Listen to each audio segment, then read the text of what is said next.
Kita datang pada awalnya dengan Nabi Adam alaihissalam. Nabi Adam alaihissalam datang dalam Al-Quran 25 kali Allah sebut nama Nabi Adam.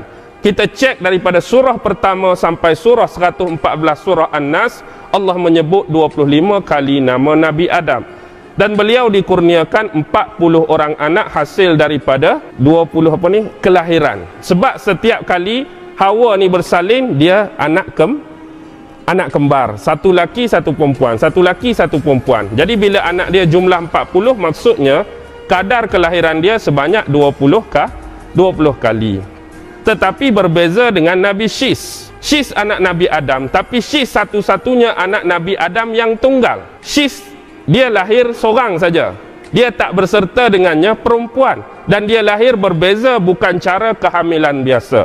Tentu anda ahli jemaah sekalian belum pernah mendengar tentang bagaimana Nabi Syis dilahirkan.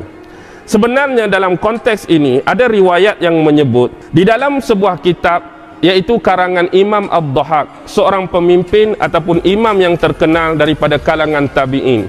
Di dalam kitab beliau, menerusi kitab beliau yang bernama Bad'ul Khalqis Samawati wal Ard, beliau mendatangkan riwayat ini. Suatu ketika terjadi perkelahian kecil, pertengkaran mulut di antara Nabi Adam dengan Hawa. Apa yang menjadi penyebab pertengkaran dan perkelahian kecil ini?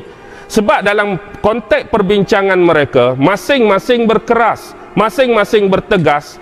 Persoalan timbul, sebenarnya setiap anak yang dilahirkan ini, kekuatan dia ada pada seorang suami atau kekuatan dia ada pada seorang isteri. Jadi seorang-seorang perempuan mengandung dan seorang perempuan melahirkan ni, nak keluar jadi seorang-seorang anak ni, kekuatan tu sebenar punca daripada suami ke, ataupun kekuatan sebenar dia punca daripada isteri. Adam pun kata dia lah dari sebab orang lelaki, Hawa pun kata perempuan lah dari bab orang perempuan. Lalu diwahyukan oleh Allah Subhanahu wa ta'ala menerusi riwayat tersebut.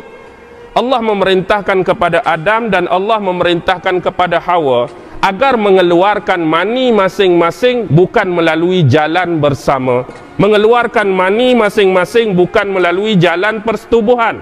Maksudnya Adam buat keluar mani dia sendiri, Hawa pun buat keluar mani dia sendiri. Bila dah mengeluarkan mani tersebut, lalu diletakkan dalam sebuah bekas, diletakkan dalam sebuah uncang. Adam keluarkan mani dia, letak dalam satu bekas, satu uncang. Hawa pun keluar mani dia, letak dalam satu bekas, letak dalam satu uncang. Lalu diletakkan di sebuah tempat yang dikhaskan dan ditentukan. Akhirnya Allah memberikan wahyu, menjelang saja matahari nak terbenam, akan keluar seorang budak, akan keluar seorang bayi daripada mana-mana uncang, tunggu dan lihat. Jadi bila tunggu punya tunggu, sampai waktu yang ditentukan dan ditetapkan, tiba-tiba bergerak uncang yang dimiliki oleh Nabi Adam alaihissalam. Sekonyong-konyongnya keluarlah seorang budak kecil, bayi kecil. Jadi bayi tersebut keluar daripada kantung dan uncang Nabi Adam. Lalu anak lelaki tadilah diberi nama Syis bin Adam alaihissalam. Jadi Syis bukan lahir, maksudnya bukan lahir kembar sebagaimana abang-abang dan kakak-kakak dia yang lain. Syis juga diberi kitab oleh Allah dalam bentuk sahifah. Ada sebuah hadis yang diriwayatkan oleh Abi Dzar Al-Ghifari radhiyallahu taala anhu, yang mana beliau pernah mendengar Rasulullah sallallahu alaihi wasallam bersabda. Apa sabda Rasulullah? Sesungguhnya Allah telah menurunkan 104 buah kitab. Allah telah menurunkan 104 buah kitab. Bila jumlah dia 104 buah, kita buang yang 4 ni. Ini yang totally yang utama. Ini yang base, iaitu Al-Quran kepada Muhammad, Taurat kepada Musa, Zabur kepada Daud, dan Injil kepada Nabi Isa. Baki lagi jumlah dia ialah 100. Jadi sejumlah 100 sahifah, bukan dengan nama kitab, sejumlah 100 sahifah yang berbaki. Jadi 50 sahifah diberikan kepada Nabi Syis alaihissalam. Hak jumlah 100 hak lebih tadi. 50 sahifah kepada Nabi Syis, 30 sahifah kepada Nabi Idris, 10 sahifah kepada Nabi Adam, dan 10 sahifah yang berbaki kepada Nabi Ibrahim alaihissalam. Inilah yang disebut sebagai suhuf-suhuf para nabi.